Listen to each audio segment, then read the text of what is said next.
So now let's start. Okay, so we remember that we went through 2 other lessons, and this is the 3rd one. The first lesson, if you remember, was all about finding happiness in everything that's around you, like an attitude of gratitude, right? To see everything that you have within your area and say, thank you, God, for giving me whatever it is that God is giving you, and thank you for all the good that I have in my life. And that was the way to make ourselves happy. The second way, which was last week, to make yourself happy was not the attitude of gratitude on the outside, but now we have to go inside and see how our nature can make our nature happy and how we can say to ourselves, we are enough. And the second thing we said to ourselves was that we matter, right? And we matter to the extent, and how do we do this? And how do we understand how to be stronger in ourselves? We work on ourselves and talk to ourselves. Of course, we do all the self-talk. And then we also say that we need to be humble. What does humbleness mean? Number one, no matter how many talents I have, it doesn't mean that I got these talents on my own. I got it as a gift from God. So I don't necessarily do the best job with that gift, but I can do the best I can do. But at the same time, we're saying, what does humbleness mean? Humbleness means I need to look for my purpose in life. And that way, I don't focus on the me self-care. I focus more on what kind of personality, a purposeful life. So I am focusing more on what my purpose is than focusing on myself. Of course, you have to take care of yourself. You have to do things for yourself. But most of your focus needs to be, what do I do for the world? What is my purpose? Now, this week, we're going to figure out what our purpose is. So as we go along, our personal mission, okay, we need to understand that each person has a personal mission. Before I want to go into this class, I wanted to tell you a story. We went to Los Angeles this weekend. We drove there. We came there for Shabbos, and I think it was Shabbos daytime. My husband was supposed to go to the yeshiva for a mincha, which is the afternoon prayer, and he was late. It was 7:40, and he was supposed to be there at 7:30, and they've already started. So they told him, they said, you know what? There's another minyan. Go to the next door. There's a person that's there that they make a minyan for him. I don't know if you've heard of him before, but his name is Yitzi Horowitz. He has, I think it's ALS. It's a disease that debilitates his whole body, except for the only thing he has left that's functioning properly, besides his hearing. He definitely hears, not so well, but he does hear, his eyes. So the only way he could communicate with people is by his eyes. And what does he do? He has like a computer screen, or his wife has this piece of plastic that she puts up, which she uses for Shabbos. So because he can't use a computer on Shabbos, she somehow figures out where his eyes are going, and she spells out whatever he wants to say. Or he uses a computer, and the computer spells out, as he looks at the letters, it spells out whatever he wants to say. Actually, it happens to be that this week he got a new computer, and he could not use this new computer. It was too complicated, and it was just very hard for him. And I'm saying, God, what is this guy's purpose, right? What's his purpose in life? He's just lying there, but he definitely knows, and he definitely thinks, he definitely thinks, and he definitely knows that he has a purpose in life. And because he writes blogs, and people really pay attention to his blogs and listen to what he has to say. And that is his purpose. And could you imagine being in a bed for so long and not be able to move, and just your eyes are kind of moving, and it's able to write things, and you're able to affect a large amount of people. So actually my husband was there on Shabbos and he said, you know what? I want to come back on Sunday, make me an appointment. He told his wife, he says, okay, come around 1 o'clock. So on Sunday, I went with him and we got there at 1 o'clock and we were speaking to him. My husband was asking him questions. The first question he asked him, which I find was very interesting, does your mind work a lot more than other people's mind? Because most people use only, I think, 1/8, not even, I don't know, a very small amount of your brain. And do you think that you use more of your brain? And he answered, yes, he uses more of his brain. And his wife explained because he's not using his physical parts of his body. And so therefore, of course, he'll use his brain a lot more than other people. And she says that his memory is amazing. Like he had a good memory before, but he remembers every little thing. And she's shocked at the memory that he has. The other thing is that I feel bad for his wife. I see she has a purpose to take care of him because right now, because of Corona, she has to be there every single day because the only time she gets nurses, I think, is 4 days a week, in the morning and in the evening. And nurses don't come any other time because of Corona. They'd rather go work in a hospital or they'd rather just sit home and have unemployment. So it's very hard to find nurses now. So the poor lady has to be home with him the whole time. Now, I was looking at this whole thing and listening to him talk, and then he stops for a moment, and he says to me, he says, he says, where is Levi? And I said, Levi? Just a minute. My husband didn't understand what he was saying, and I go, Levi's my brother. He says, yeah. He says, where's Levi? And to me, I was like, how does he know my brother's Levi? Because my brother lived in LA before and he used to come visit him. Like, I believe my brother Levi is in his class. I think they were in the same grade in yeshiva or something. I'm pretty sure that's the case. But he looked at me and he says, where's Levi? And I looked at him and I go, Levi? You mean my brother Levi? He says, yeah. I said, well, Levi moved to Florida. So he was thinking about my brother Levi and somehow he put it together that because I introduced myself as Mattie Pil. I don't know where he got the idea of Plotkin, because my brother's Plotkin, and how he got the idea that we're related. I'm not really sure, but somehow he figured out, and he remembered my brother, used to come visit him from time to time, and he figured out that I'm, so to me, okay, fine, he has a hard time, but his purpose is really there. He's there for a reason. And I started to see, yeah, well, he's connecting me to my brother and he's asking me, where's my brother? And the funny thing is, like a few minutes later, he goes, yeah, I know your father. He likes to drink a lot. I'm like, I couldn't believe, he doesn't talk, but he was, they were trying on the piece of paper to figure out what he's saying, but he says, oh yeah, your father likes to drink a lot. And I'm like, yeah, you're right. He does drink and he knows how to drink and he can drink 96 proof.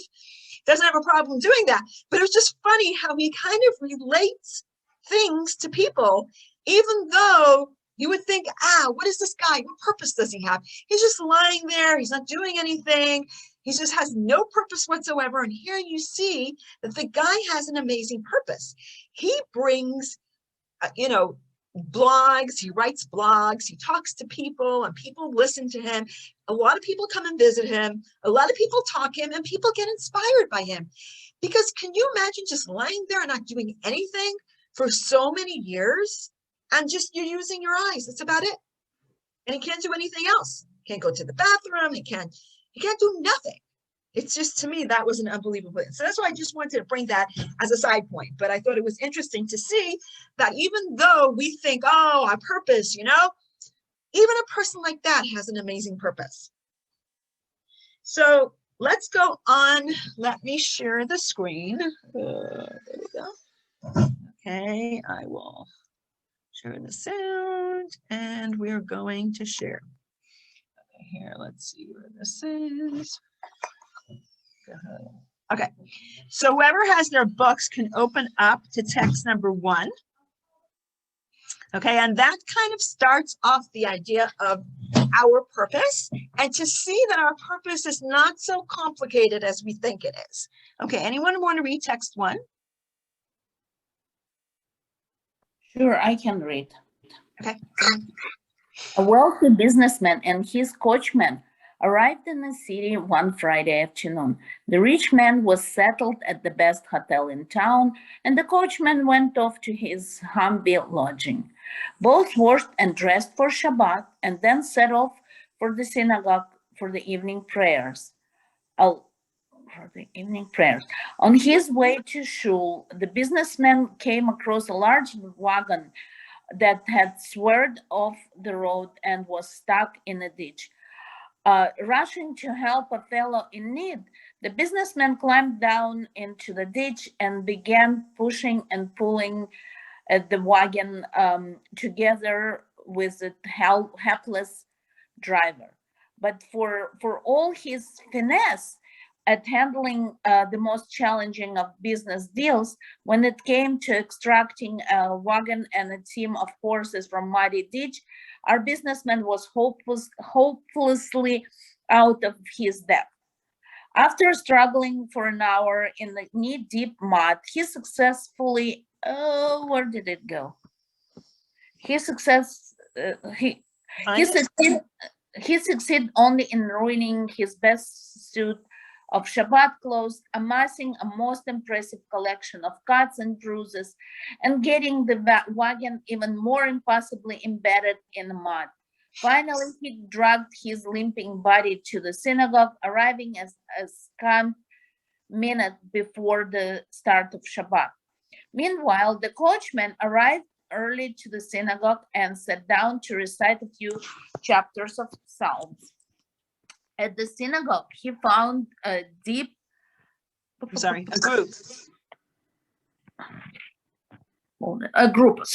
He found a group of wandering paupers, and being blessed with the most generous nature, the coachman invited them all to share his Shabbat meal. When the synagogue sexton approached the poor and homeless to arrange meal placements for them with the town householders, as is customary in Jewish communities, he received the same reply from them all. Thank you, but I have already been invited for the Shabbat meal. Unfortunately, however, the coachman's budget was hardly equal to his generous heart. It would be the most difficult to believe that his dozen guests left his table with more than a shadow of a meal and in their hungry stomachs. Thus, the coachman, with his 20 years of experience in pulling wagons out of mud holes, took it upon himself to feed a small army, while the wealthy businessman whose Shabbat meal leftovers could easily have fed every hungry man within the 10-mile radius floundered about in a ditch. Rabbi Yosef Yitzhak of Lubavitch told this story and explained its lesson.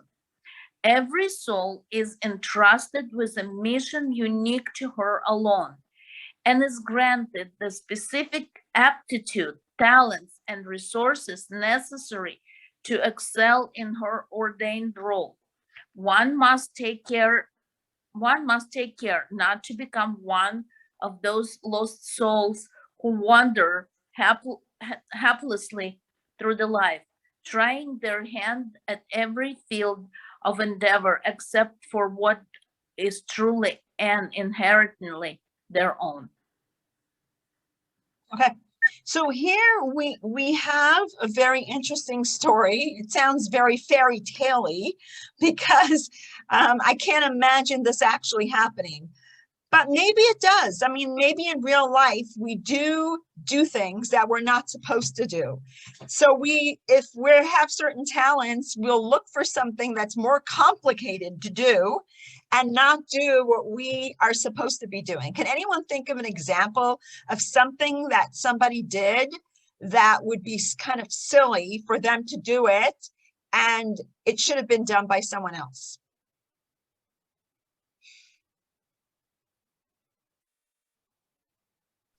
Yeah, if you're teaching someone something that you don't know yourself, so it is senseless, you know. Right. Okay. So let's say you don't know anything about the subject, but you're just going ahead and teaching a person about the subject that you don't know about. Exactly.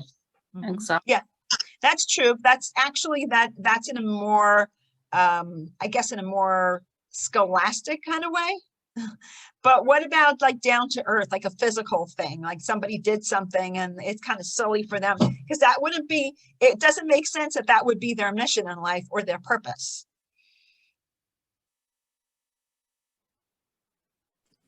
Mattie, I don't know if it's a right example, but um, I am the one who taught Inna Spitalnik what to do Mhm, on mhm, Yom Kippur, mhm, and mhm, I barely knew what is it. mhm. And it was a Actually, huge, but actually that is different. And I'll tell you why, because you taught her whatever you knew, right? It wasn't like you didn't know anything, you knew something. So you just taught her whatever you knew, but you didn't teach her everything because you didn't know everything. But if you were to teach her everything and the things that you don't know, that would have been a problem, right?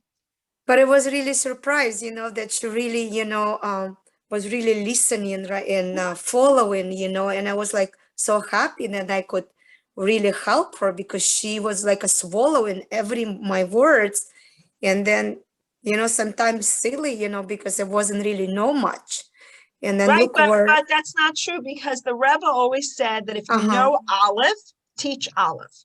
So I okay, understand it, like what Sveta was saying about this idea that she didn't know what it was. She was just teaching something she didn't know. That makes sense. But if you're teaching something that you do know, even if you know a little bit, it's fine to teach it because that is your purpose because you know a little bit enough to teach.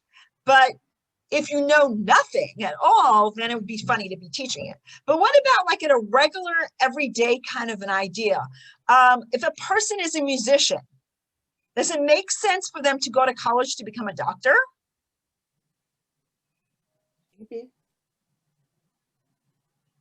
What do you think? No, it they might doesn't. become a good doctor. You never know. No, well, I think some doctors can be a good musicians, but not otherwise. Right, right, right. So if somebody really has an amazing talent to be a musician, why would he go to medical school? See what I'm saying? I mean, they could go to medical school. Maybe they could become doctors, but it's not their purpose. Or if a person is working in a what do you call it, in a firm and he's the CEO, is it normal for him to go and pick up all the garbage? It would be silly because that would be a waste of his time. I profoundly disagree. That's exactly what I've done in many ways. So I was the VP of larger nonprofits, and I started another career that I didn't know anything about. Mattie, you might explain it better, but I'm thinking from the perspective that sometimes we don't know what our purpose is, it's just given to us, and we do things without not knowing how it'll be used in the future. Like we might feel what we're good at, but it might not come to us at a certain time. It'll come later, or later on it will Okay, reveal that's itself. different. That's different. You're right. Because at different times in your life, you have different purposes, of course. Okay, that makes sense, right? Yeah, right. so you can be a big CEO in one part of your life and then be a preschool teacher in another part of your life. Right. That's fine. That's not a problem. And the funny thing is, I actually did the same. Exactly. Not naming names, So, right? right. So that doesn't really mean anything because what I'm saying is that as you're being the CEO, are you going to go pick up the garbage at that moment? Is that what your job That makes is? sense. Right. That would be like you're not the janitor at that moment. You're the CEO at that moment. But if you want to change your job and become a garbage collector later, I mean, that's a different story. But it's also a waste of your talents to be a janitor if you have a very good brain and can be a CEO.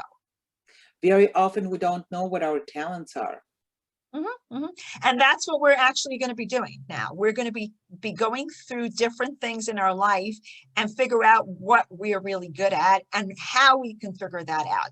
So that's why we're starting with this idea, is that it's not as hard as you think to figure it out. So it may look very difficult, but it's not as difficult. That's what the story's trying to tell us, is that don't think it's so difficult to do what you have to do. Okay, so that was text number 1.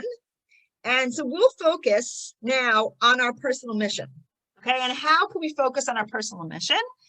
We're going to tell the story of a person named Elia Tzvi Einbinder, who was born in 1913 in the city of Kurenets. I don't know, anyone know where that city is? Somewhere in Russia. Kurenets? Maybe I'm not pronouncing it right. Or Kurenets, maybe? Kurenets? I don't know. Anyhow, so he was born to a Chabad family. They moved to New Haven as he got older. In New Haven, he went to public school, and for high school, he ended up in a yeshiva called Torah Vadah.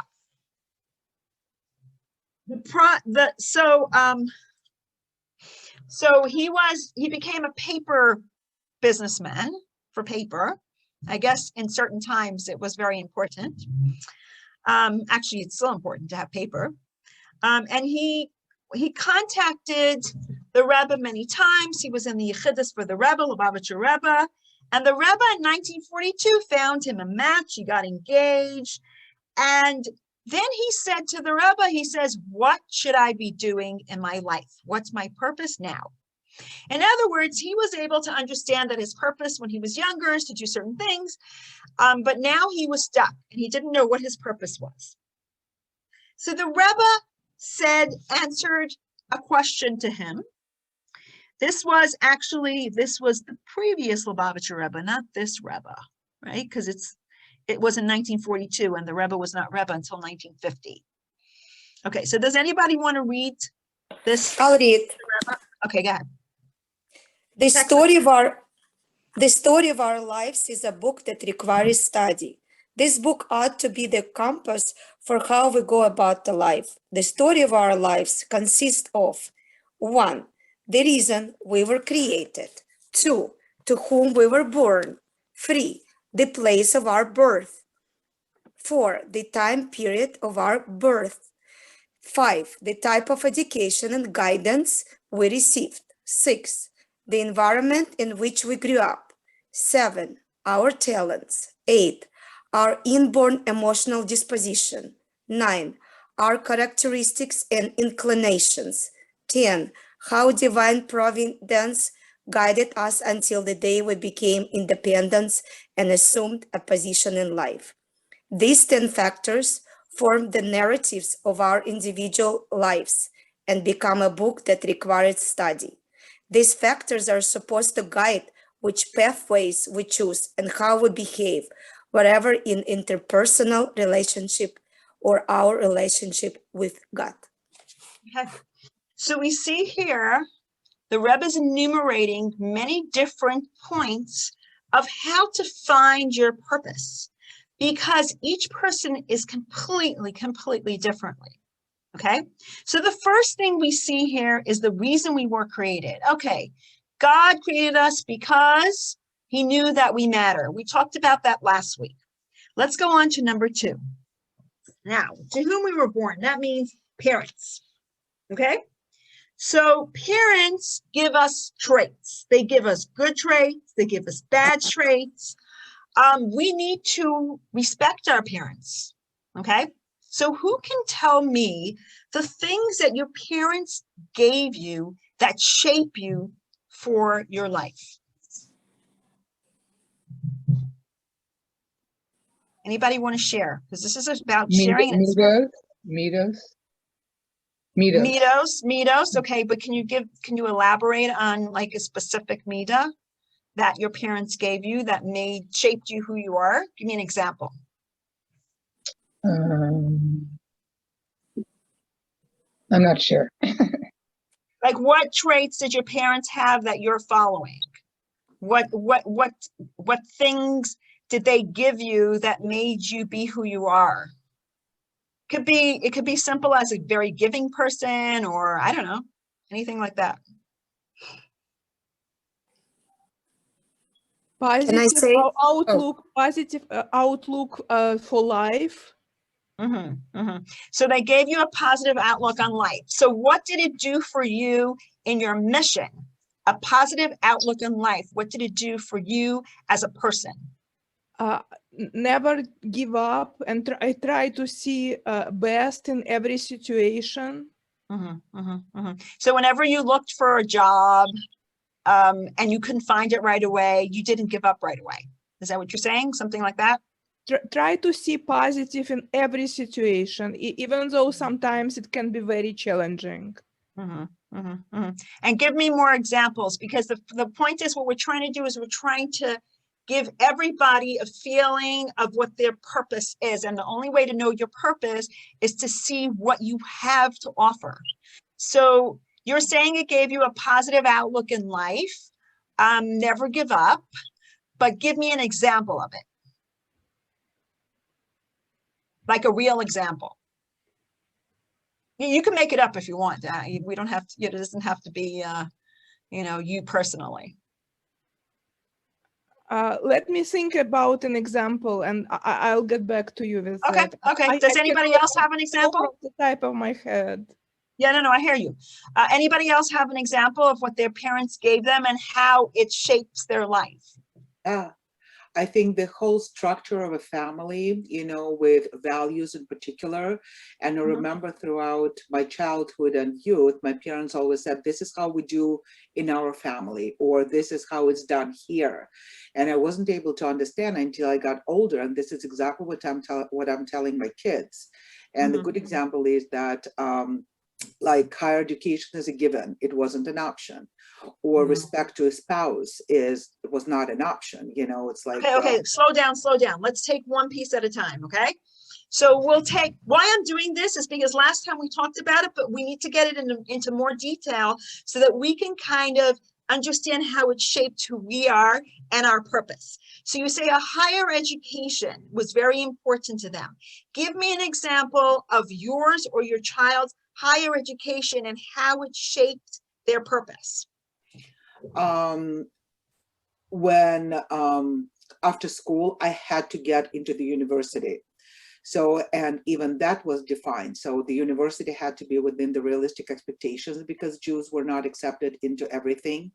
And I did not get into the pedagogical university, and I didn't have an option to drop out. So I had to quickly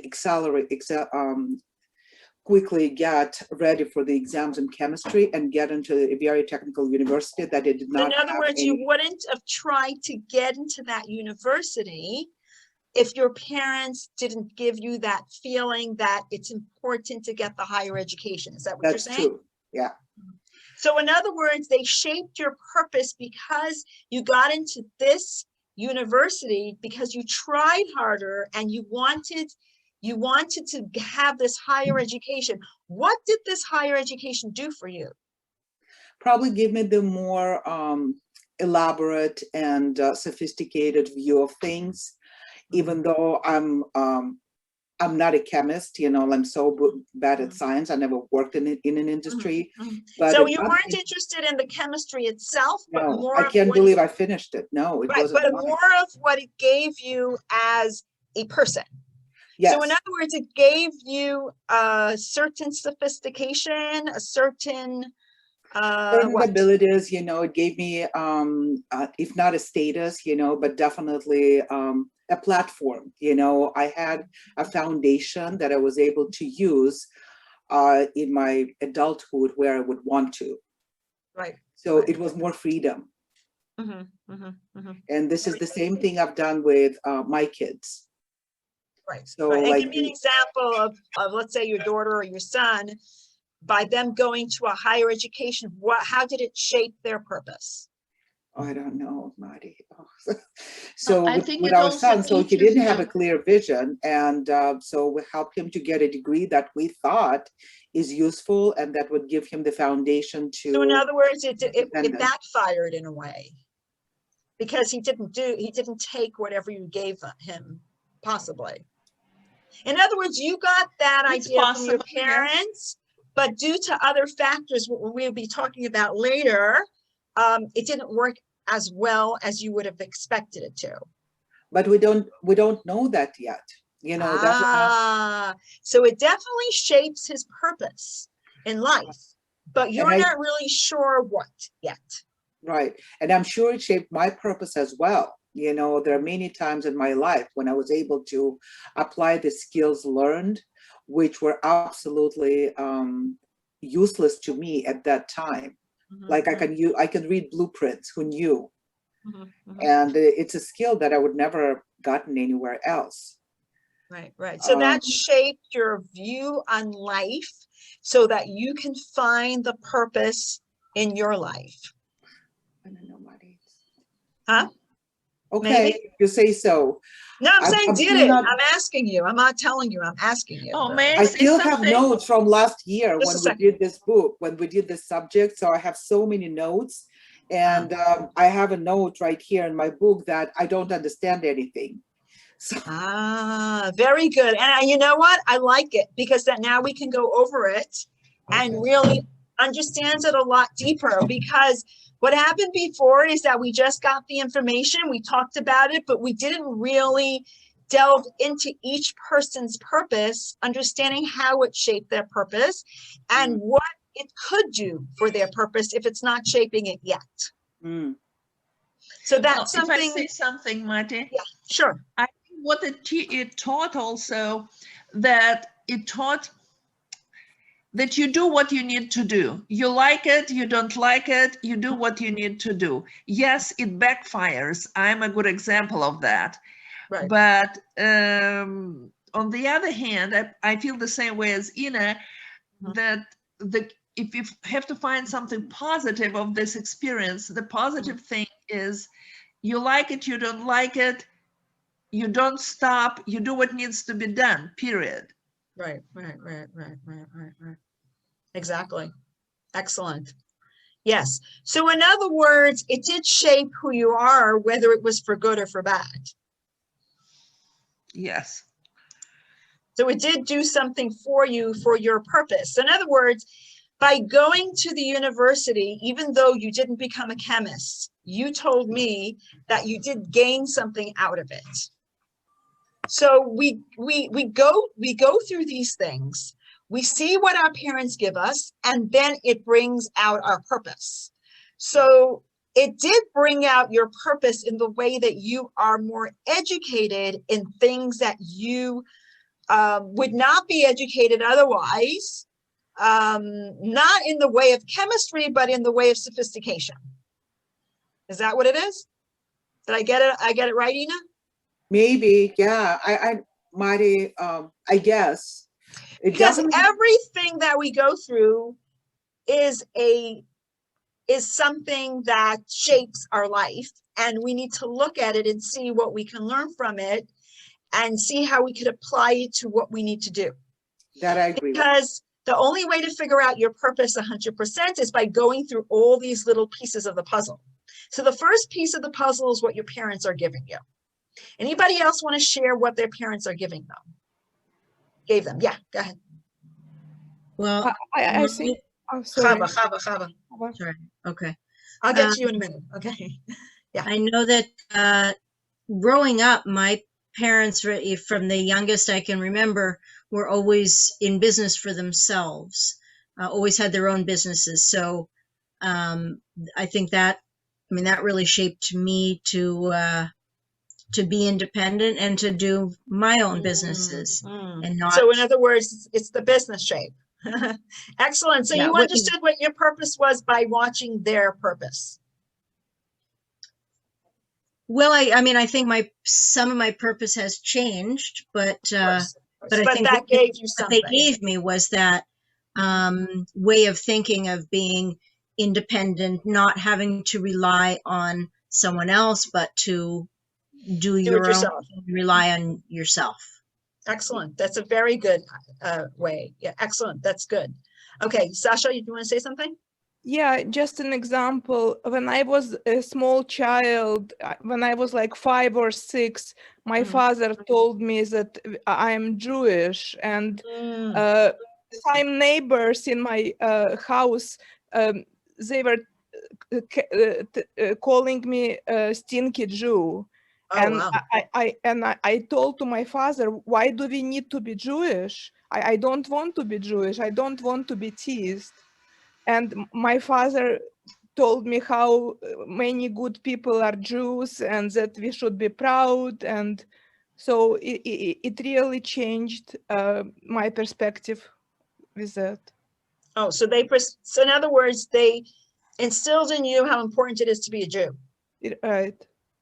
Excellent. Very good. So that made you go on in your purpose that you need to do something Jewish in your life. Right. Excellent. Very good. Okay. Anybody else want to share about parents? I want to share that what I learned really in my family from early age is that they always teach me to take care of myself and care for others. I've been always seeing, how my how my grandma was taking care of all of us too much. And then was mama turn to take care of grandma. And there was like so much care and so much love and patience. And then I learned that I carry that to my family. And also because you grew up with those feelings, then you have so much love and care inside of you, then it goes beyond your family. And then you really care for people outside of your family. Okay, so you're And saying basically, right, so your parents gave you a feeling of care for others. Right, definitely, yeah. And that's really give me, those beautiful feeling of satisfaction when you care for others. And I'm really grateful to my family for that. Excellent, very good. Excellent, so that gives you a purpose. Beautiful. Okay, so you see that everybody did say something, and it does really make a difference when you look back at your parents. Okay, so now that's number 2. And also, the one other thing is that from parents, we need to know that we need to prioritize tzedakah to our parents first, right? That's the first person that we give tzedakah to. Then we go to our children, then our siblings, then other relatives, then neighbors, then residents of our city, and then residents of other cities. So that's the way it goes for tzedakah. When you give, it has to start with your parents, which is very interesting. Okay, that was just a side note. Okay, so number 3, place of birth. Okay, so where you were born, does it make a difference in your life where you were born for your purpose? Does it help with your purpose? I guess so. Well, if it doesn't help with purpose, at least, I think all of us who were born in Russia and, grew up in Russia, it made us much stronger, much stronger. So you become stronger people, stronger willed? Stronger wills, stronger when you encounter trouble or difficulties rather. Right, adversity, yeah. So it made you stronger because you were born in a country that you couldn't get away with anything. Is that what it is? Right, and you have to be strong and very disciplined to get to something. Right. Right, so how does that affect your purpose? That's a good question. I don't know. How does it affect how you react to other people and react in different situations? I'm trying to make it more simpler. I think it might affect us It's more difficult. Sorry. Ori, go ahead. I was going to say that if you're in a situation that's very negative or oppressive, especially to be a Jew, then that pushes you more to become a Jew. So you're True saying that because people that were from Russia were more oppressed, Right. so the it makes negativity, them more want to be Jewish exactly. than Americans, who it's easy for us, and so therefore we don't have to push to become Jewish because it's easy for us to be Jewish. Right. Yeah, but it goes both ways because some people just go the other way. So it's hard to say. Right. So you're right. It does go both ways, but it definitely affects you either in It one affects way or the other way, right? Oh, it affects you all around. Right. Right. So it does definitely affect your purpose, because as you're going through life and you're meeting different people, you don't just let other people get away with anything if you were born in Russia, because it's just normal for you to try to say what's right or do what's right because you know you have to fight for it. Not necessarily, because we are so, as oppressed people, used to let others get away with anything.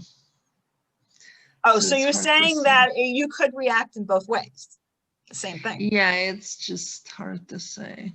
I Yeah, agree so with I also Elaine. think it has to do with the personality and Of also, course. right, but it does bring out certain personalities and certain reactions because you were born in that way. So it either brings out one kind of reaction or a second kind of reaction, but it still is connected to where you were born. Of course. So I just want to give you another example. You guys are talking about Russia, but I also want to tell you the difference between being born in San Francisco or being born in New York. In New York.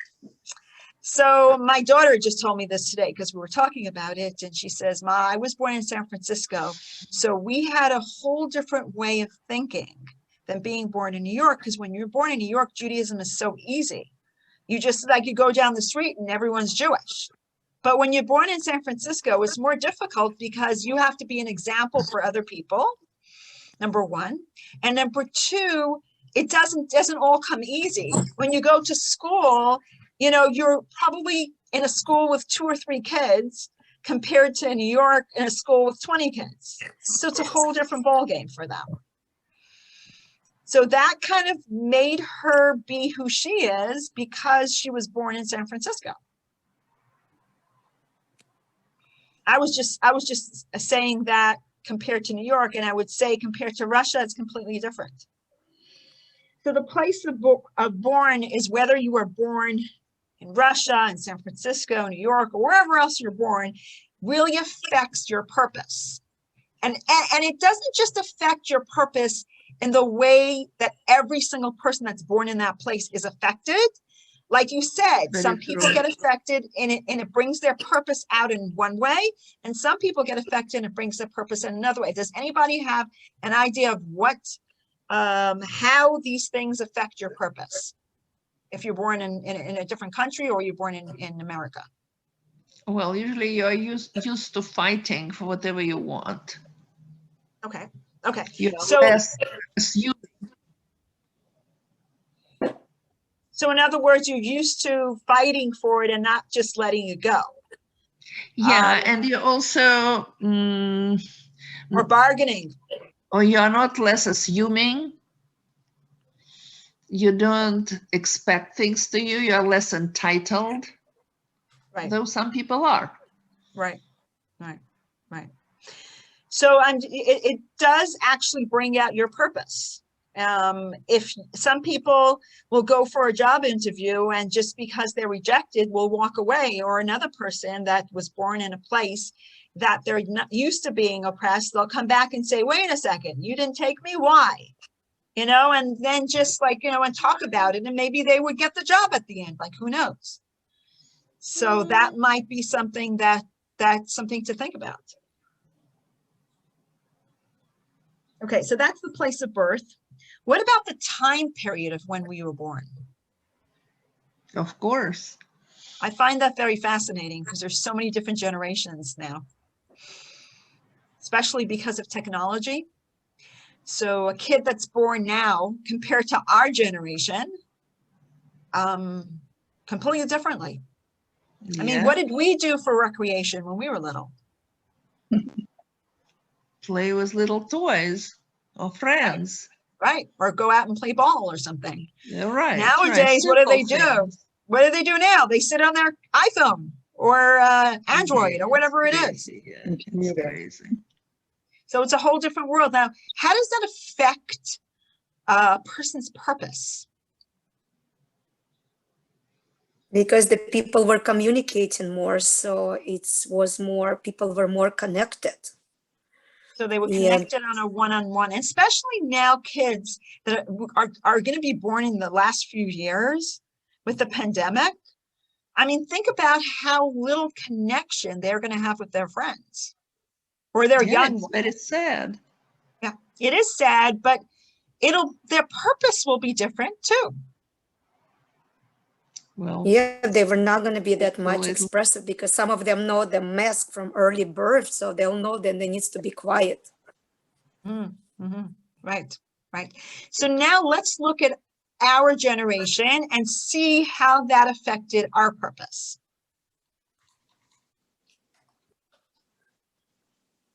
Anybody?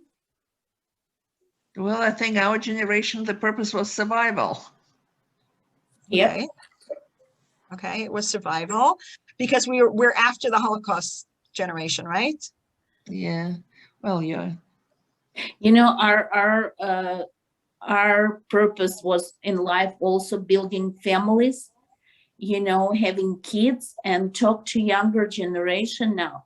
There are a lot of young girls who do not want to have kids, which is very scary. Well, we do know a lot of people that were maybe, I don't know, about my age or a little younger that didn't want to have kids. When they turned 50, they were upset about it. Of Because course. you look back and you say, you know, it's too late. I can't do it anymore.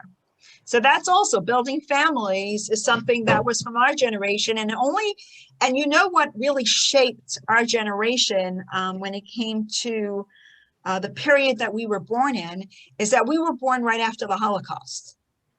So we see that people were in the survival mode, basically saying like, we matter, we're important because all that previous generations, like our grandparents, are gone.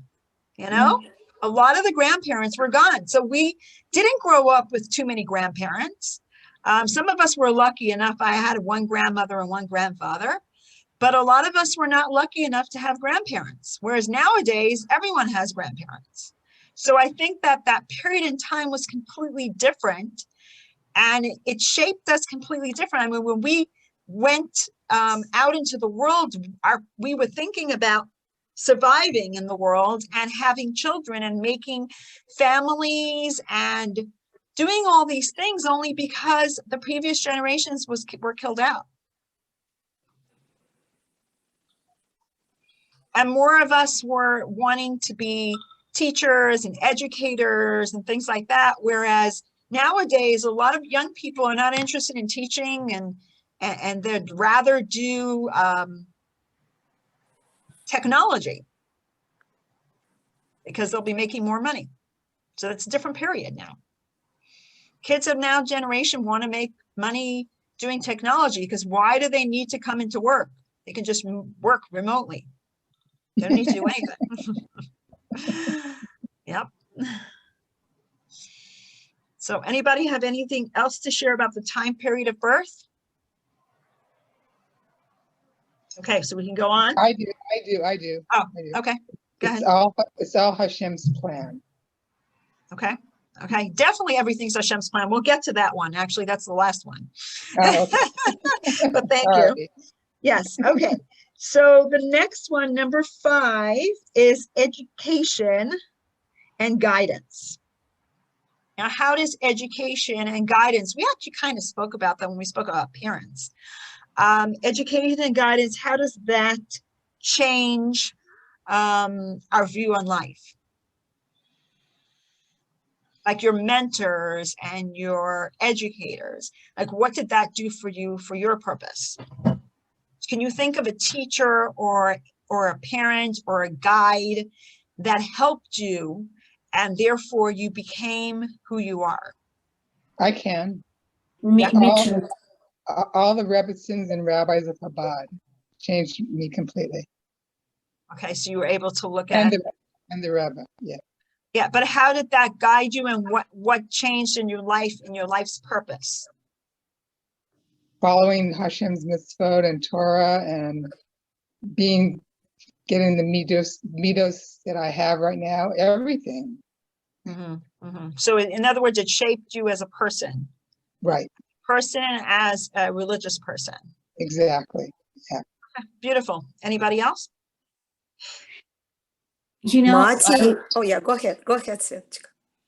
спасибо, Юлечка. Да, Люба. You know, I always think that it is important to teach person how to learn. And that's what my parents did. I mean, looking at generations after me and my own kids and now kids of my kids, you know, I see that parents, instead of learning kids at a very young age, and actually, I want to say our preschools as well, and, you know, our kindergartens back in Russia, they taught you how to learn, which is very important. And generations, so first of all, you have discipline, you know how to study, and you are independent. When nowadays you have to spend hours and hours and hours with your kids doing homework with them. So True. Yeah. True. It's true. So in other words, you're saying that, but the question is, how did it change you as a person? Oh, I think it helped me to become much more independent and wanting to be independent in my life. You know, I don't depend on my boss. I don't depend on anybody else. I'm my own person. You know, So you're saying it helped your purpose in the way that you do things your own way. Correct. I don't need anybody to stand with me and observe. Even if my boss is on vacation out of country, I still know I need to do it. I'll do it this way. And yeah. All right. Very good. Excellent. Somebody else wants to share? Юлечка. Да, Люба. Mattie, I'm gonna talk about you. Because you're the one, yeah, who really changed my life. And if I look back 15 years ago, when you introduced me really and helped me with my son, you know, when you once feel those beautiful miracle, you wanted to hold on to that and you don't want to let it go. Right. And I just can't believe it, you know, that how everything is really changed, you know, around since I've been you know, learning more about Judaism, be more warm to the religion, and just do my best and help the kids, you know, to learn and go through the Jewish schools and everything. You know, I think it was an amazing journey, and I'm very grateful because it's really fulfilled my life. Thank you, Mattie. Yeah, beautiful. And so that really shapes your purpose. Is that what you're saying? Yeah, I can't even believe you know how before you have a child, you don't understand how it's feel to have a child. When you have a child, it's just like, oh, how did I live before? How beautiful. So that's an example, you know, how my life changed since I start getting more close and warm to the religious and start reading up Psalms and pray. And of course, you know, it's so much to learn. It's all your life, you live, you learn. But it's like fulfill my life. And it's like, how can I live before? Like, just like I didn't have a child, you know, now I have a child. Like, how did I live before my child? So how did I live before that? Beautiful. Beautiful, Julia. Excellent. Anybody else have something to share about a guide or a mentor that they had that shaped their life? And You know, Yeah. you know, I'm also a big fan of you and Rabbi Pil and as a lead, no, but listen. I didn't ask for it. Listen.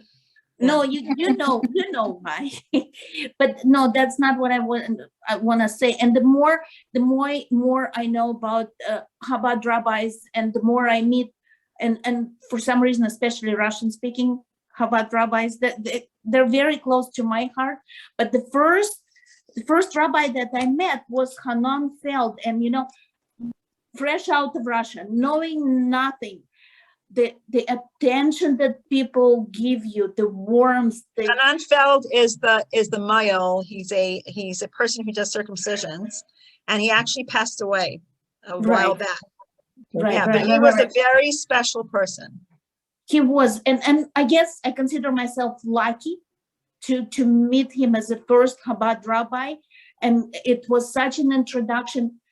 So I think in terms. So you think he shaped your way of looking at things?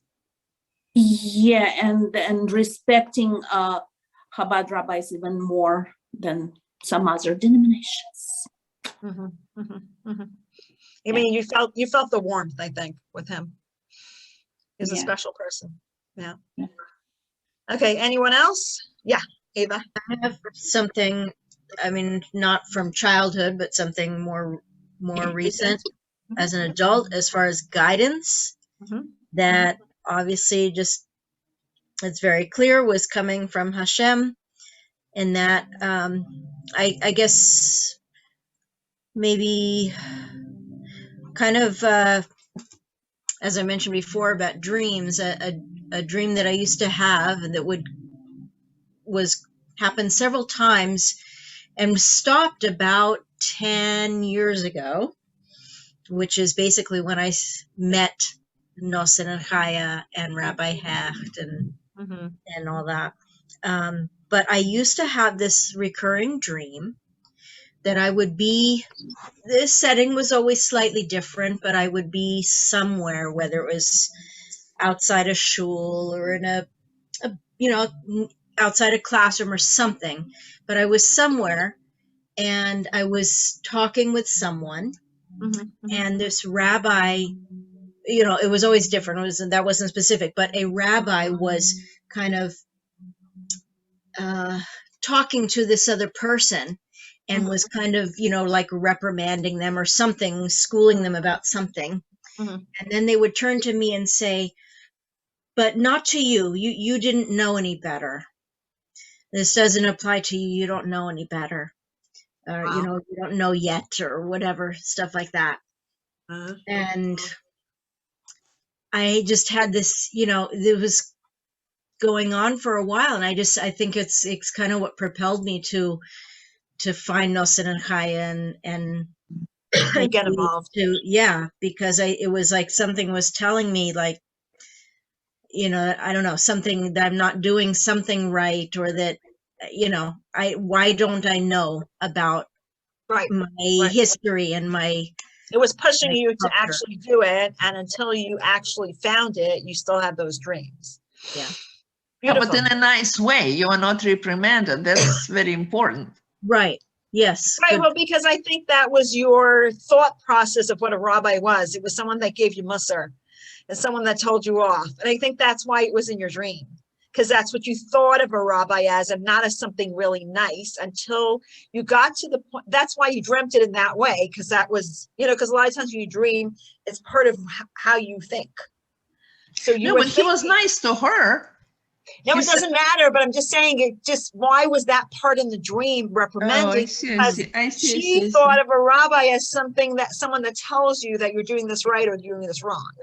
I mean, that was probably all you knew about rabbis at that point. So I think that's why it was in your dream. But what happened was, the minute you connected to it, you didn't have to have the dream anymore, because God already, he was telling you in your dream what you need to do. But so you actually went for it, and therefore the dream disappeared. Right. That's a beautiful dream, and it's also a beautiful thought that that's what changed your life, and that's what got your realizing your purpose, and that really makes a difference. Yes, that's beautiful. Anyhow, so that was education. I like it very much. Thank you. It's beautiful. Anybody else have something before we go on?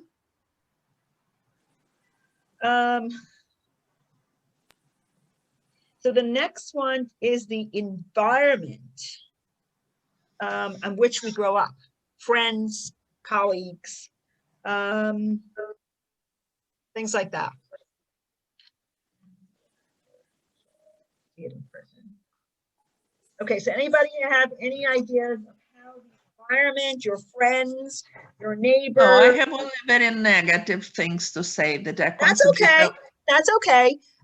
Because that shapes who you are. It's the environment that Unfortunately. yeah, I mean, yes, you know, it could be good and it could be bad. It doesn't have to be only good. We of Oh, I- course we want to hear better stories, but if you Hey, have hey, hey, I don't hear you well. Speak up. I said it's better to hear, Oh. you know, better stories, but if you have a, you know, a story, then that's fine. Go ahead, go for it. Because I always felt ashamed of being a Jew. They always laughed at me. Okay, That's so my how last did their making fun of you or looking at you negatively shape your life? Well, you grow up with a feeling of shame. It's horrible. Right? You're ashamed of who you are. That's very horrible. That's So how did it hinder you from getting to your goal? oh, in all aspects of life. An You example. think that you are worse than others. So you felt like you Oh, don't it's very matter global. and you're Sorry? not important. You felt like you're not important. Yeah, and you are worse than others, and you're ashamed. How does shame affect you? Horrible. Okay, so so now that you received the shame or this negative feeling from these people, how did it help you in your purpose in life? It helped me run away. Run away from reality. Is that what you're saying? No, I mean physically from Russia. Ah, okay. So it made you want to go to America, which is actually your next purpose in life. Okay, beautiful. That actually is a positive thing, not a negative thing. Well, right. You can look. Now I think that there were a lot of negative things, because if I felt great, then I wouldn't bother, right? Leave, exactly. You wouldn't go to look for something better. Right. I wouldn't try to escape if I felt comfortable. Right. So that's how it shaped you, because by you being in that environment, it made you want a different environment. Right. And also feeling uncomfortable, but like for me personally, being uncomfortable, but still go ahead.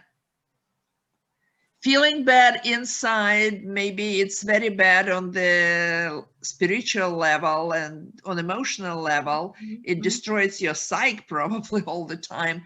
But in practical life, just to continue to put best food for what the expression is. Ah, okay. That's really beautiful. I like that, actually. So in other words, it helped you put your best foot forward. Well, it helped. Yeah, I'm saying you were saying it was a negative thing, but it turns out to be positive. Right, but and also fake that everything is great, though you are very scared inside and maybe you feel ashamed and you feel worse than others, but you still have the courage to go from one interview to another. Right. And don't give a damn if one interview rejected you. I forget about it 5 minutes later. But I know some friends of mine that come from the same country. If they rejected them at an interview, it's a big deal. I think it's because you had the environment of people making fun of you constantly, and maybe some people didn't have as strong as you did. Yeah. Because each person has it a little differently. I mean, no one has it exactly the same, and no two people react to things the same either. So it's but also later when I moved to a different school, nobody made fun of me, but somehow it didn't change much. Right. You still felt it. Yeah, well, because it becomes very deep when you're very young. Yeah. So anybody else have something to share about environment? How the environment shaped your purpose and who you are? Ina, are you starting to get this a little better? Well, I'm listening more. Maybe that's my purpose for today. Okay. Okay, No, so it's the environment. It's in the environment of this class that's making you listen more. Okay. I want to share that I truly can replicate Iraine's points. It's like I was the only Jew growing up, like, and I think it probably was my purpose, or Hashem put me in the situation to get to my purpose later in life. So, and from realizing that you are Jewish to being teased to the point where you try to fit in, you know, and when you don't want to look like a Jew, you don't want to sound like a Jew, to the point where you find your pride and your identity. But the purpose truly finds in our actions. You know, I do remember that I wanted to prove everyone wrong, that, you know, I am like, you know, that this is a stigma, you know, I'm not that. And I think this is what many of us had to do, and is probably the purpose in life, that we are helping. And even though we're not recognized, you know, and we are prosecuted and scolded many times, it's still, you know, we provide tzedakah, you know, we give out good, and we're helping people around us. So it could be purpose in life. Right, right. No, very good, excellent. That actually is really good to understand that, because everyone comes from a different environment, and not everybody, you know, will think the same way. Okay, so the next one is talent. How did your talents shape who you are? And don't tell me I don't have talents, because there's no such thing. I was waiting for someone to say, I don't have any talents. There's no such thing as people with no talents. Every single person has a talent. So some people have more than one talent, but it's not. Yeah, okay. Some people have 10 talents, some people have 5, but everyone has talents. Yeah. So does anybody want to tell me how their talent shaped their purpose? It does not have to be a musical or a artistic talent. It could be something else. Anyone? Well, I think that the fact that I had to fit always, first fit in the Russian school, and then here to fit, because I began working in a department where I knew very little, and the people maybe not as educated or not sophisticated as I was, but technically they knew much, but they're much better fit for the job. So first inside I felt like kind of vain, like I'm better than them. But I always had to kiss up to them because I worked with them and I needed their help. But then I think it shaped me first to respect them and to understand that I'm not any better than they are, in no way. It's not about being better, but you, so in other words, you're saying you had gifts from God, your talents were there, God gave you those talents. So it doesn't mean that you have to show off the talents, because they were given as a gift. And when someone gives you a gift, you have to learn how to appreciate it, instead of, you know, just. No, but I didn't have any talent to do the work I had to do just out of necessity. Yeah, you have brains. You have the brains. That's a talent. Well, but what it taught me to be humble and to get along with people much better. And then I honestly realized that all these people who came from all over the world and not educated as I was, at all, not read as I was, but being much better for the job, are basically very nice people. Wow, interesting. So it helped me to be more humble. Right. That's interesting. You know, it was funny because yesterday, as we were coming back from LA, we're in the car and we have the music blasting, of course, because you don't want to fall asleep, right? So I love music and I have a very good ear for music, but I never really get a chance to enjoy music or sing or completely get immersed in the music. And I all of a sudden started to realize, wait a second, I have a talent, you know, that I'm not even really using that much. I was listening to the music that I heard when I was a kid, like old music and then new music. And my husband says to me, he says, how do you know how to sing those tunes? I said, I don't even know them. I just sing along. And that's a talent, to actually sing along a melody and words that you don't even know. You know, I can pick up a melody and just sing along with it. And to me, I felt all of a sudden that, yes, I need to use that purpose and do something with it, because I've never really thought about it. I've never really thought that I can actually do something with music. Because, you think of music as a person who sings well, you think of music as a musician, right? You don't think it as a talent of somebody who can actually pick up the tunes very well and actually compose. If you pick up tunes, you can compose music. I knew my sister has a talent to compose music because she does. I never knew that I had that talent until I started, all of a sudden yesterday, it just kind of in my brain, and I said, okay, got to do something with it. So I'm saying is, like, sometimes your talents kind of stay in the background until one day there's a reason that all of a sudden it hits you and you're like, okay, what am I going to do with this? So now I have to figure out what to do with it. I haven't decided yet, but I really thought about it yesterday because that's a talent, so let me think about what purpose do I have with this talent. I don't know. We'll see. You can compose Stay a tuned. nigun. Yeah, I could compose nigunim. I could compose that.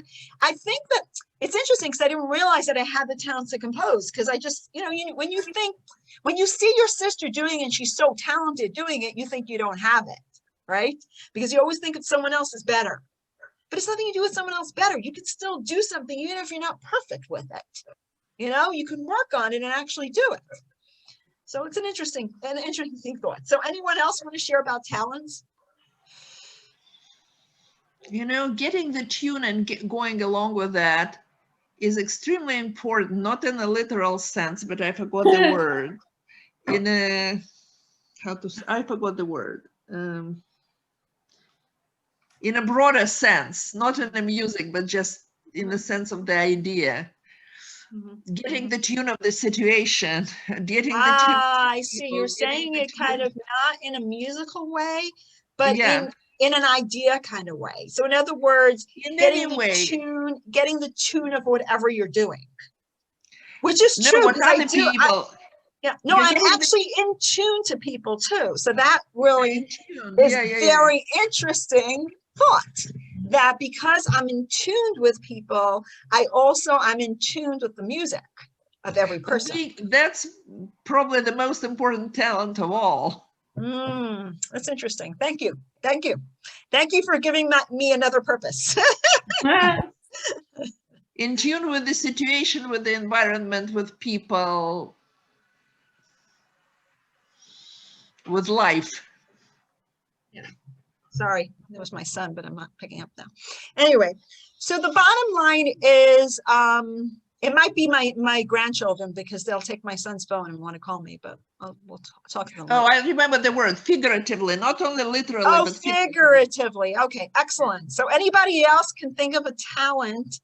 It doesn't have to be the kind of talent like music. Like she said, I'm in tune with people. That's a talent. Never thought about it that way. That's the biggest talent. Yeah, never thought about it that way. So that's a different type of a talent. Okay, so let's go on to something else, because we're running late already. Let's finish what we're doing. So the number 8 and number 9 we're going to do next week, because that's the hardest one. That's all about our emotional disposition, our characters, and our inclinations. We're going to go through our character test that we did last time, and we didn't get into it very much because I think it has so much depth to it that I wasn't even thinking of. And I actually was doing this test with my daughter, and we're going over it, and it's just amazing. So we're going to do that next week. So let's do number 10. How divine providence guided us until this day. We became independent and assumed a position in life. So how did God guide us in our lives that we went through a certain story of our life, that we became who we are, and therefore we have a certain purpose? Like we see in the story, this boy, what was his guide? What was his hashgacha pratis? First, he started off in Russia, then he ended up in New Haven. He was in public school, then he was in yeshiva, then he met the Rebbe, then the Rebbe helped him with the shidduch, then the Rebbe guided him further. So anybody have any idea of their story of their life and how that affected? Yes. So here's the story of my life. I got a degree in business back in Russia. I came here My English was all right. The other skills weren't that great. And then suddenly, after 3 years working in office supply store, I went to a Jewish vocational service. The first ad I got was ad for administrative assistant at the synagogue. It was 1992, Right. you know, and I started there. And until now, my whole life is connected to the synagogues, you know. Right. So that's the Also, story of your life. yeah, and I think working at the synagogue, I saw the need of people here in San Francisco having real chuppahs. No one would give Jewish people normal, beautiful, gorgeous chuppahs unless they live in Los Angeles or New York or Chicago. So I think it was God's providence to, you know, to put Get me you in. into that field. Right. So in Yeah. other words, your life brought you to different things. So your business degree brought you to do administrative work, and the administrative work brought you to stay in a synagogue, and therefore by staying in the synagogue, you thought of the chuppahs, and you're able to help people that get married. Absolutely. And I, Excellent. you know, I consider myself lucky. I love what I'm doing. It's a lot of stress, but I think I wouldn't enjoy something else as much as I enjoy what I'm doing for life. Beautiful. Excellent. Excellent. Anybody else want to share their hashgacha pratas, their divine Well, you can providence? say that everything that happened was God providence. Of course, but the question is, how did it affect your purpose in life? Like the things that happened to I you, don't how know did what it the affect your purpose is yet. Ah, I was thinking the same thing. we're all What is the evolving. purpose? We're all evolving. Yes. So anybody want to tell us part of their story that really brought them divine providence to be able to see certain purposes in their life? Doesn't have to be a major purpose, but certain purposes.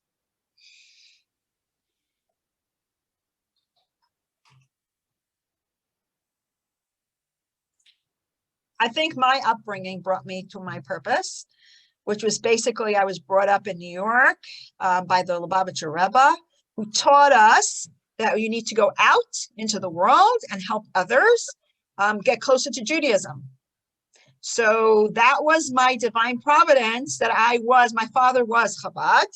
My mother actually was not Chabad. She was a different kind of Hasidim, but it doesn't matter because she went to a regular school, Beis Yaakov. But when she got married, all of us wanted to be Chabad. I don't know why. It was just me and my brother. We just decided we're going to Chabad school. So we went to Chabad school, and therefore I think that's what shaped my life, to know that whatever the Rebbe said was important to help others. And each step, he told us exactly what to do. It took years. He started with the candle lighting, and then he went to tefillin, and then he went on to loving your fellow Jew and having a house full of Jewish books and all these different things that gave me the background to be able to go on and go further and have the strength of the Rebbe to be able to go to a place that no one except for my husband wore a kapata when we came to San Francisco on Shabbos. He was the Wow. first one in San Francisco to wear one. There were no Chabad shluchim in that area, in this area. Everybody else came later, if you know the story. Rabbi Langer was in Berkeley. He moved later. We were the only ones in San Francisco. We came and we rented an apartment. I remember still $875 a month, which it was a house with 2 bedrooms. You wouldn't find that nowadays. And we started a little preschool, and my husband was going around helping, Russian Jews. He would walk outside in the market, and Kala food. I don't know. It wasn't Kala food then. It was something else. Kala food. Yeah, Was Kala it Kala food. food at that time? Mhm, Yeah. mhm. He would go down to Kala food. He would meet the Russians. He would start speaking in Russian, and they were like, they had the shock of their life. A rabbi speaking in Russian? They never heard of that before. So he would invite people over for Shabbos and get to know them and this and that. And this is how we started. We slept on the floor, actually. I was in the 9th month, I think, and we had 2 mattresses and a table and chairs. That's how we started. But we were not shocked at anything, because we were given a mission by the Rebbe.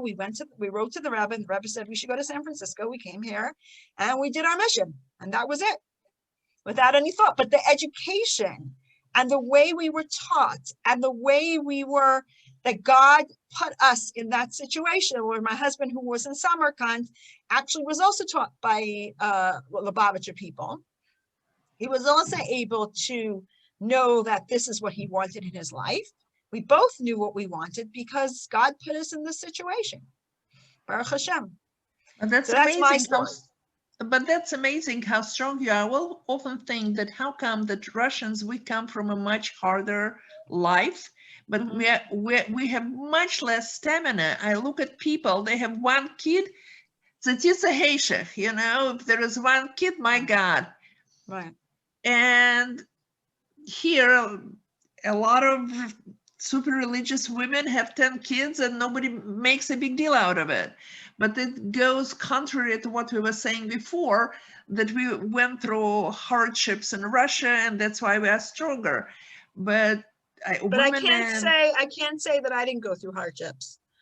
I was born with something called nystagmus. In other words, when the doctor took me out, he touched the nerve in my head and my eyes went crazy. So, yeah, well, I'm just saying it wasn't so simple. So when I was a kid, I had 1 eye this way and 1 eye that way. And my eyes were shaking as a child, and kids would make fun of me. So I was not, I didn't have the easiest childhood because I was always made fun of, and everyone said I was cuckoo. Because, a kid that looks that way, can you remember when you were little? Yeah, it's fun. It's funky. It's funny to them. They think that the person's cuckoo or crazy or something is wrong with them. So I didn't have it easy. Thank God I got blessing after blessing from the Rebbe, Baruch Hashem, and thank God my eyes are 10 times better. They shake a little when I'm very tired, but other than that, I can see, I can do things. I'm not an invalid. I did meet a person that had the same thing happen to her child, and her child is in a wheelchair. So, Mattie, so I thank God. Yes. I want to argue a little bit with Irina, because I don't see it's being stronger or weaker. It's just religious people, traditional people. They see their purpose in life. They see their purpose in giving birth after birth after birth. Yeah, but it gives them stamina, which we don't have. We just have stamina for something else and not for that, because that's not how we were brought up. Maybe so, right. Maybe so. Right. But I'm amazed that a lot of even when I was giving birth, there were American women who were much more reserved. They didn't make a big deal. They didn't scream. They behaved much better than I did. Yeah, so I think it's all education too. I mean, it's not just the place you were born. Like we were saying, you see all the different things. Who were your parents? Who are your friends? Where were you born? What did you do in your life? What happened? It's not just about where you were born. So it could be somebody that's American and had a very difficult life and is able to overcome all of this. Or they had a different education and they had different mentors. So this is what they know from their life. When they get educated in a certain way, a religious person is educated. Yes, you're supposed to have children. There's no question. It's not a questionable thing. Should I have or should I have? You have, that's it. So you go along with whatever you're taught and what you're, how you're educated. But you're not desperate if the kid has a flu, if the kid is throwing up, because you don't only have 1 kid. If you have my first and second, I was scared. I was nervous, but then by the time I had my 3rd or 4th, I knew already that it's fine. Why do I need to worry if I know already? And by the time I had my 10th, my kids were laughing at me. They said, "Ma, you're like a grandmother. You don't even care." I'm like, yes. So it's something that you learn. It's with experience, because if It's you with experience having many children, you experience not only the children, you experience kids falling, breaking their arms, breaking their legs, getting a black eye, all this kind of stuff you experience. So you already know what to expect. It's not But a you also- shocking to you when a kid has a flu.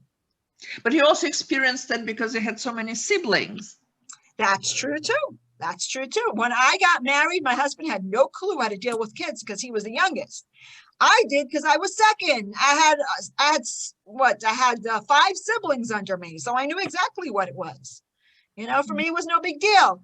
But of course, it's my own children, so you do definitely feel differently. But by the time you have the third or the fourth kid, you know, you're starting to get used to all the different things and different ailments that kids have, and is what's normal and what's not normal. And you know when there's a real problem.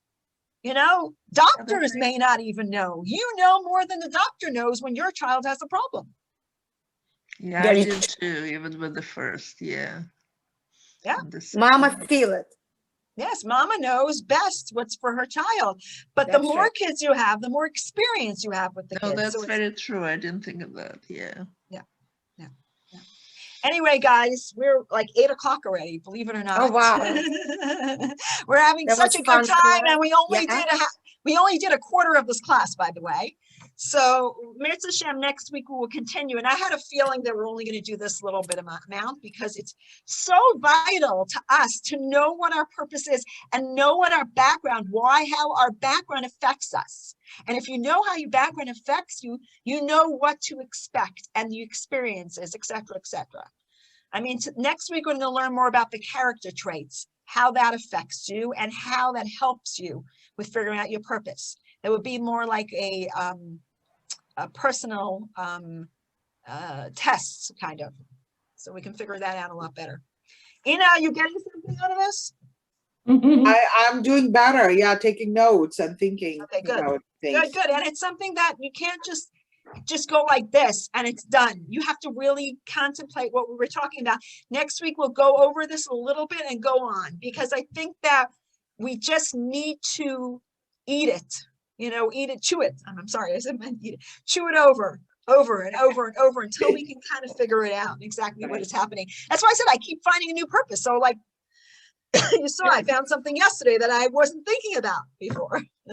That's exactly what I was going to ask you, Mattie. Can someone has a few purposes in life, few missions? Definitely. And even a religious person can do music, because you don't have to sing in front of men. You can sing in front of women. And there's plenty of women out there that do that. So it works. Mattie, the book that you have, is it online? No, it is not online. We got this book a while ago, but for the next series of classes, I will make sure that you get the next book. Okay. And we're going to do next year, we start after the holidays, we start anti-Semitism, which is an interesting topic. And we'll get you that book. Okay.